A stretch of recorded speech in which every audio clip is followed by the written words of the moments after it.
پھر اس کے بعد آپ صلی اللہ علیہ وسلم کھڑے ہوتے، ثم يرفع، پھر آپ صلی اللہ علیہ وسلم کھڑے ہوتے قائما حتی تطمئن، یہاں تک کہ آپ صلی اللہ علیہ وسلم رکوع سے اٹھنے کے بعد سیدھے کھڑے ہو جاتے، یہاں تک کہ آپ صلی اللہ علیہ وسلم مطمئن ہو کر کھڑے نہ ہو جاتے، یعنی اطمینان کے ساتھ آپ صلی اللہ علیہ وسلم کھڑے ہو جاتے، اور کھڑے ہونے کے بعد جو دعا ہے وہ دعا پڑھتے آپ صلی اللہ علیہ وسلم۔ کیا دعا ہے؟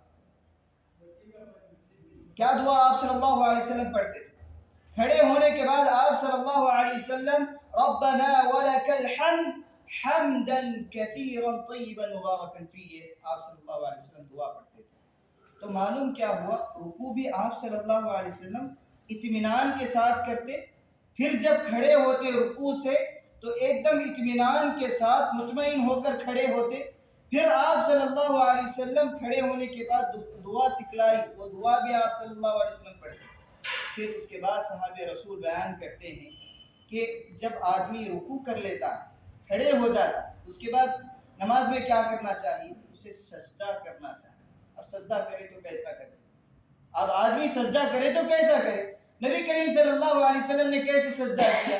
کہا کہ آپ صلی اللہ علیہ وسلم کے تعلق سے آپ صلی اللہ علیہ وسلم کے صحابہ رسول بیان کرتے ہیں امرت ان اسجد علی 7 اعضاء، کہ ہمیں یہ حکم دیا گیا ہے کہ ہم سجدہ کریں اپنے جسم کے 7 اعضاء پر سجدہ کرنے کا حکم دیا گیا۔ پہلی چیز کیا؟ علی الجبہ، کہ آپ کا جو چہرہ ہے یہ سجدے میں زمین سے لگا ہوا ہو، یہ جو پیشانی ہے آپ کی زمین کو لگی ہوئی ہو سجدے میں۔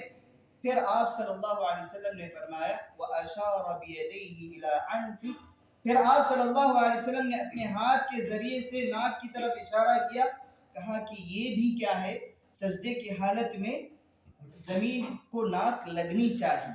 ایک کیا ہوا، پیشانی لگنی چاہیے، دوسری آپ کی ناک لگنی چاہیے۔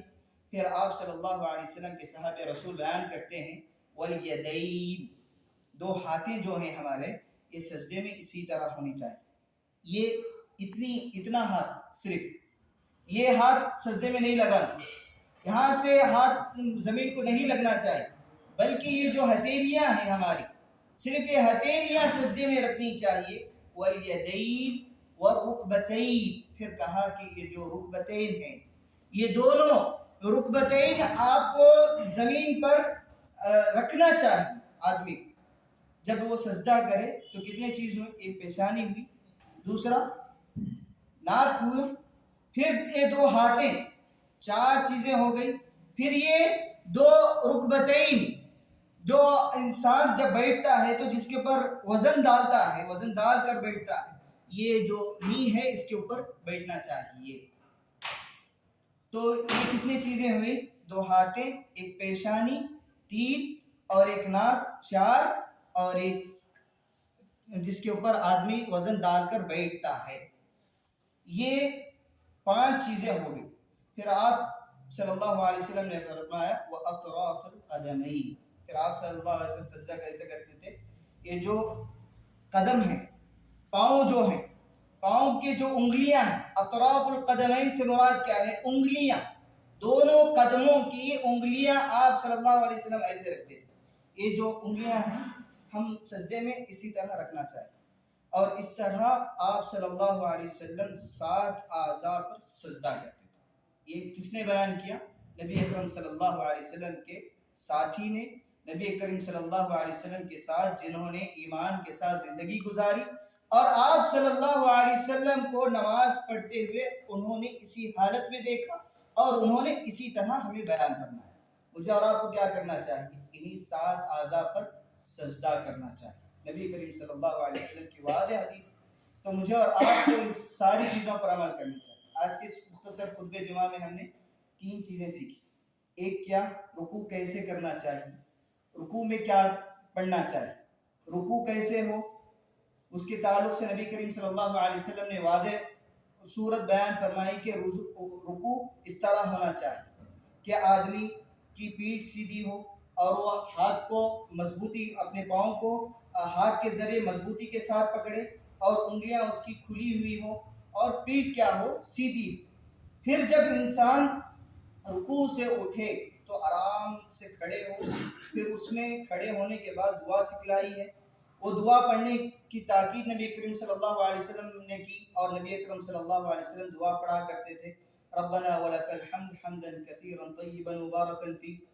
پھر آپ صلی اللہ علیہ وسلم سجدہ کیسے کرتے تھے اس کو بھی بیان فرمایا گیا کہ آپ صلی اللہ علیہ وسلم 7 اعضاء پر سجدہ کرتے تھے. یہ 7 اعضاء کیا کیا ہیں اس کی تشریح نبی اکرم صلی اللہ علیہ وسلم کے صحابی نے بیان فرمائی. ایک تو پیشانی آپ کی زمین پر لگی ہوئی ہو اور دوسری ناک اور 2 ہاتھیں اور پھر رکبتیں جس پر آپ پاؤں پر وزن ڈال کر بیٹھتے ہیں. اسی طریقے سے پھر یہ اطراف القدمین جو قدم ہیں پاؤں ہیں آپ کے اس کی پاؤں کی انگلیاں آپ کی سیدھی کھڑی ہوئی ہو اور 2 پاؤں آپ کے ایک دوسرے سے ملے ہوئے. تو آج کے اس خطبہ جمعہ میں ہم نے 3 چیزیں بیان کی اور اس کا طریقہ جانا ہے.